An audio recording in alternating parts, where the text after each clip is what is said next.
5 taon nang mag-asawa sina Lerma at Melvin. Masaya naman ang kanilang pagsasama at talaga namang pareho silang aktibo pagdating sa bagay na iyon. Wala nang mahihiling pa si Lerma sa buhay sapagkat isang ulirang lalaki ang kanyang naging asawa. Responsable si Melvin at talagang hindi nito hinahayaan na siya ay magtrabaho. Sitting pretty lamang si Lerma sa kanilang bahay at naghihintay palagi na matapos ang trabaho ng kanyang mister. Kahit papaano, malaki naman ang sahod nito kaya nagiging sapat naman iyon sa kanilang gastusin. Nagkaanak sila ng 2 taon pa lamang silang nagsasama. Ngunit sa kasamaang palad, namatay ang kanilang anak sa isang malubhang sakit noong ito ay 5 buwang gulang pa lamang. Halos hindi matanggap ni Lerma ang pangyayaring iyon at simula noon ay hindi na ulit sila biniyayaan pa ng anak. Siguro talagang hindi pa gusto ng Panginoon na magkaroon sila ng anak. Kaya nagpasya na lamang si Lerma at ang kanyang mister na i-enjoy ang kanilang buhay na sila lamang. Laking probinsya si Lerma habang taga Maynila naman ang kanyang mister. Kaya naman simula nang magkakilala sila at ikasal ay hindi pa nakakauwi sa probinsya si Lerma. Wala tuloy pagkakataon na makilala ng kanyang pamilya ang kanyang mister. Nasanay na rin naman si Lerma na hindi umuwi. Sapat naman na nakakausap niya sa video call ang kanyang ina sa probinsya. Paminsan-minsan, nagpapadala rin siya ng pera sa mga ito. Walang ginawa si Lerma sa araw-araw kundi ang gumala, mamasyal sa mall kasama ang isa niyang kaibigan na wala pang asawa. Habang ang kanyang mister naman nagtatrabaho, siya naman ay nagwawaldas lamang ng pera. Bagay na hindi naman sinuway ng kanyang mister. Hinahayaan lamang siya nito sapagkat alam naman ito na palagi siyang nabuburyong sa kanilang bahay. Nang araw nga na iyon, lumabas si Lerma, nag-shopping at kakabigay lang ng kanyang mister ng allowance. Masaya si Lerma sa araw na yun at pumasok siya sa isang resto kung saan palagi siyang kumakain kasama si Nelly. Ngunit sa pagkakataong iyon, siya lamang mag-isa at may importanteng lakad daw si Nelly. As usual ay naupo si Lerma sa upuan kung saan lagi nilang inuukupan ni Nelly. Hanggang sa masilayan niyang muli ang waiter na siyang palaging nagsisilbi sa kanila. Naalala niya si Nelly. Kilig na kilig ito sa waiter na iyon at isa iyon sa dahilan kung bakit palagi silang naroon. Gwapo kasi ang naturang waiter. Matangkad, matipuno ang katawan at talaga namang nakakatakam. Kung wala nga lang asawa si Lerma, baka umamin na siya sa waiter na gusto niya ito. Kaso kahit papaano, naalala ni Lerma ang kanyang mister. Kahit papaano, nagagawa niyang magpigil. Kung siya kasi ang tatanungin, type niya rin ang waiter at talaga namang kahit sino yatang babae ay papatol dito. Ngumiti na nga sa kanya ang waiter at tinanong siya ng kanyang order. Kaagad naman niyang sinabi rito ang dati na siya namang ikinatango nito. Hindi naman nagtagal si Lerma sa restaurant na iyon at tumawag ang kanyang mister na maaga raw itong uuwi. Siyempre, hindi naman niya nakakalimutan ang obligasyon niya rito bilang asawa. Kailangan pa niyang magluto at alam niyang luto lang niya ang makakapagpatanggal ng pagod dito. Ilang minuto nga at narating niya na ang kanilang bahay. Kaagad na siyang dumiretso sa kanilang silid, dala-dala ang mga pinamili niya at saka nagbihis. Isang manipis na bestida lamang ang kanyang suot at tumungo na sa kusina. 4:00 pa lamang ng hapon, ngunit alam niyang ilang saglit na lang darating na ang kanyang mister. Mga paboritong pagkain nito ang kanyang iniluto. Maya-maya pa nga, dumating na ito na may dala-dala ring pagkain na kanyang paborito. Kaagad naman siyang natakam at sinalubong na ang kanyang mister. Yumakap pa siya rito at hinalikan naman siya nito. Kahit kailan talaga, napaka-sweet ng kanyang mister. Kinain na niya ang mga pagkaing binili nito sa kanya habang ito'y nasa banyo at kasalukuyang naliligo. Talagang thankful siya at sa 5 taon nilang pagsasama ng kanyang mister, hindi man lang nagbabago ang trato nito sa kanya. Talagang mahal na mahal siya nito. Sakto namang pagkatapos maligo ng kanyang mister, tapos na rin siyang kumain. Balak niyang saluhan ito sa hapunan kahit pabusog siya sa mga pagkaing binili nito para sa kanya. Natuwa naman ito nang makitang purong paborito nito ang nakahain sa hapagkainan. Kaagad na siguro itong natakam, kaya naupo na ito at naglagay na ng pagkain sa plato. Naupo na rin siya sa harap nito at nagsimula na rin kumain. Maraming kwento ang kanyang asawa at talaga namang masaya silang kumakain hanggang sa sila ay natapos. Kumuha pa siya ng prutas sa ref at saka ayun binalatan. Nagligpit na siya ng kanilang pinagkainan nang matapos silang kumain ng prutas. Naghugas siya ng mga ginamit niya sa pagluluto habang ang mister naman niya nanood na ng sports sa telebisyon na inaabangan nito. Hinayaan na lamang niya ito hanggang sa siya ay matapos. Nang matapos ay sinamahan niya ito sa panonood sa sala at nang matapos na ang pinanonood, sabay na silang tumungo sa kanilang silid. Alam ni Lerma ang mangyayari sapagkat wala namang gabi na walang nangyayari sa kanilang pagitan ng kanyang mister. Inihanda niya na ang sarili at tiyak na magiging mainit ang kanyang bawat gabi. Maya-maya pa nga ay nagaganap na ang bagay na iyon sa kanilang pagitan. Wala man lang ibang aksyon at iyon na agad. Minsan, sa ganoon lang ang nakakapag-init ng ulo ni Lerma. Wala man lang ibang nangyari. Gusto rin kasi sana niya maranasan ng iba pang bagay. Kaso hindi naman mahilig ang kanyang mister sa ganoon. Ganun pa man, satisfied naman si Lerma kahit papaano. Medyo matagal kasing natapos ang kanyang mister kapag ginagawa nila ang bagay na yun, kaya kahit papaano, nakukuha naman niya ang kanyang sayang nais. Naiinis si Lerma sapagkat tamad ang kanyang mister, tamad mag-effort, nang sa ganoon, pareho naman silang masiyahan. Palaging siya yung naghihirap at nagpapakapagod, samantalang ito wala namang ginagawa. Pilit naman niya itong inintindi at alam niyang pagod ito sa trabaho, pero gusto rin sana niyang maranasan na ito naman ang magkusa. Para kasing kulang kapag siya palagi ang gumagawa, habang ito ay wala lang. Nagiging unfair iyon sa kanya at minsan nakakainis lang isipin, katulad ng mga oras na iyon. Hindi na siya nakapagpigil sa inis. Hinabulot niya ang kanyang kamay at umayos na ng higa. Ang gusto lang naman sana niya, suyuin siya nito at ito naman ang gumawa ng mga bagay-bagay na sila lang din naman ang makikinabang. Ngunit ayun at hinayaan siya ng kanyang mister at natulog na nga ito habang siya nagpupuyo sa matinding pagkabitin. Pareho nga silang mahilig at aktibo pagdating sa bagay na yun. Ngunit para talagang kulang. Yun bang may hinahanap-hanap pa si Lerma na talaga namang mas matindi pa sa kasiyahan. Natulog na lamang siya na masama ang kanyang loob. Wala naman siyang masabi. Oo, sweet sa kanya ang kanyang mister, katulad ng kanyang nasabi. Pero ganoon na nga ang problema. Minsan kasi hindi nito napupunan ang kanyang kagustuhan. Gusto kasi niya ng hard, samantalang simple lang ang gusto nito. Pero katulad ng nangyayari, gumising ito na parang walang nangyaring samaan ng loob. Sweet pa rin naman ito at may pahalik-halik pa bago pumasok sa trabaho. Kinimkim na lamang ni Lerma ang sama ng loob niya sa kanyang mister. Inisip niya tuloy na siguro kapag sa ibang babae, hindi naman tatama rin ang kanyang mister. Nasanay lang siguro ito na siya ang palaging nagdadala.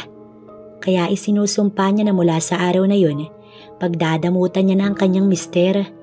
Nang araw na iyon ay wala naman sanang lakad si Lerma. Ngunit pagsapit ng 10:00 ng umaga, nabagot siya kaya umalis siya at naisipang doon na mag-lunch sa resto na siyang lagi niyang pinapasukan. Mag-isa muli siya at muli ay nakita niya roon ang hinahangaang waiter. Sa tansya niya ay hindi naman magkalayo ang edad nila nito. Hanggang sa nilapitan siya nito at tinanong ang kanyang order na sinabihan uli niya na katulad ng dati. Sa hindi malamang dahilan, pagbalik nito dala ang order niya, ay hindi niya napigilang magtanong dito na kung anong oras ito matatapos sa trabaho. Mukhang nagulat naman ng lalaki sa naging tanong niya. Ngunit nagawa naman itong sumagot. Hanggang 9 PM daw ito roon at overtime raw. Siguro nga, nababaliw na si Lerma. Kaya niya nasabi na babayaran niya ito ng sahod nito sa buong araw.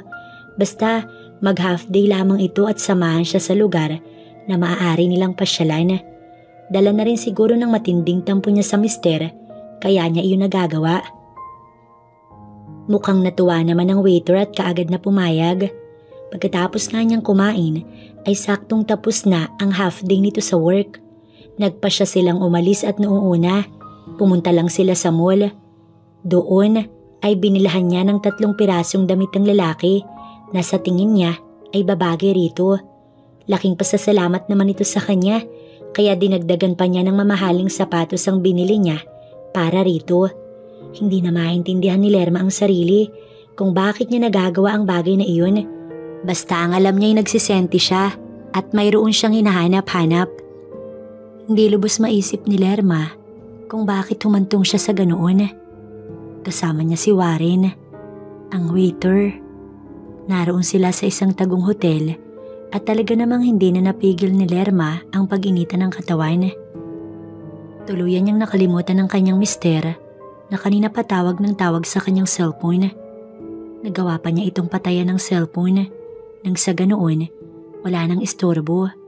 Basta iisa lang ang alam ni Lerma ng gabing yun. Nais niyang ma-experience ang ibang klase namang kaganapan, yung mas nakaka-excite. Kaya naman, hindi na nagpatumpik-tumpik pa si Lerma at kaagad na niyang pinagsilbihan ng lalaki. Talagang ang katulad ni Warren ang kanyang nais. Halatang mas may edad na sa kanya, ngunit bakas pa rin ang kagwapuhan. Hindi siya halos makapaniwala na magagawa niyang magkaroon ng kasamang lalaki bukod sa kanyang mister. Nagugulat siyang malaman sa kanyang sarili na mayroon pala siyang ganong klaseng ugali. Nakatago lamang pala iyon sa loob ng ilang taon nilang mag-asawa. Hanggang sa ilang saglit pa nga, nagawa na siyang hilahin ni Warren sa gawin ng kama. At doon itinulak siya nito na siyang dahilan ng pagbagsak niya sa malambot na kutsyon. Labis na kagalakan na ang nararamdaman ni Lerma ng mga sandaling yun.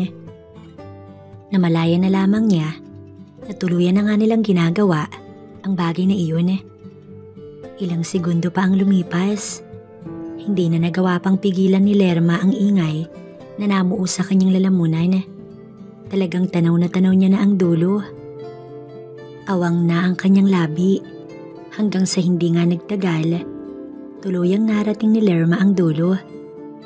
Saglit na tumigil ang kanyang mundo at napapikit ng mariin. Sabay kawala ng ingay sa kanyang lalamunan. Kamuntik pang mawala ng kulay itim ang kanyang mga mata sa tindi ng pagdating niya sa dulo. Walang katulad na saya ang kanyang naramdaman ng mga oras na yun.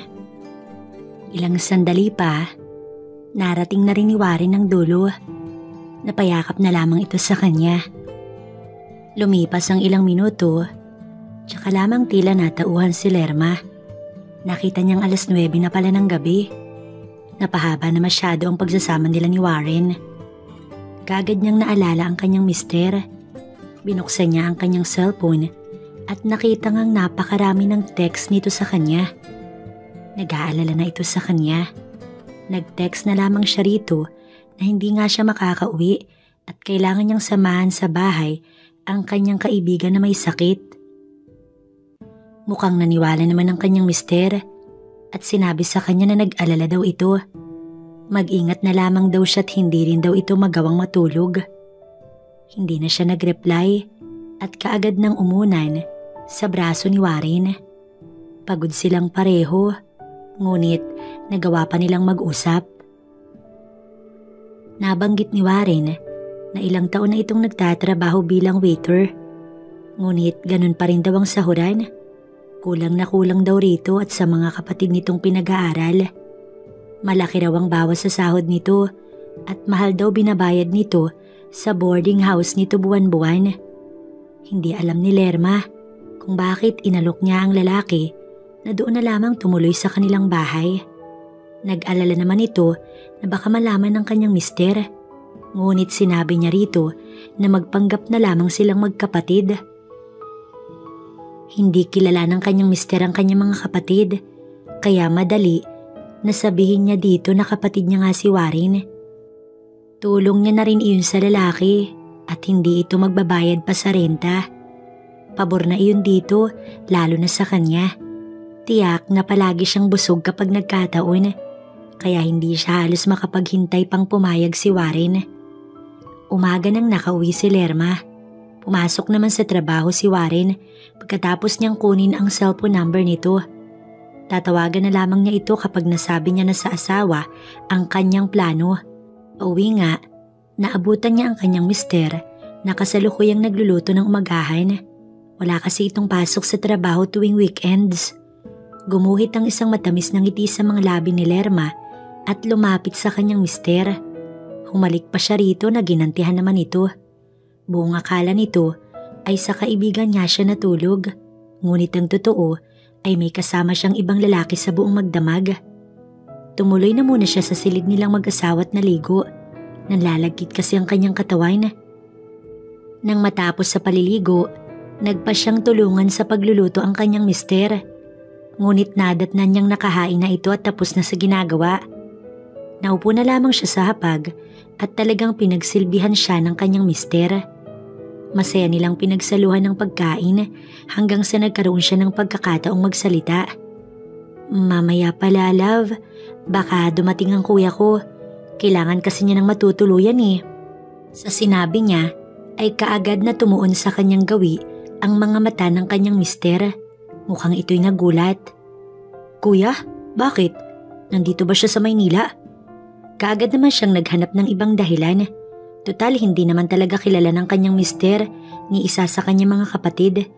Hindi naman kasi ito nagagawi doon sa may resto kung saan nagtatrabaho si Warren.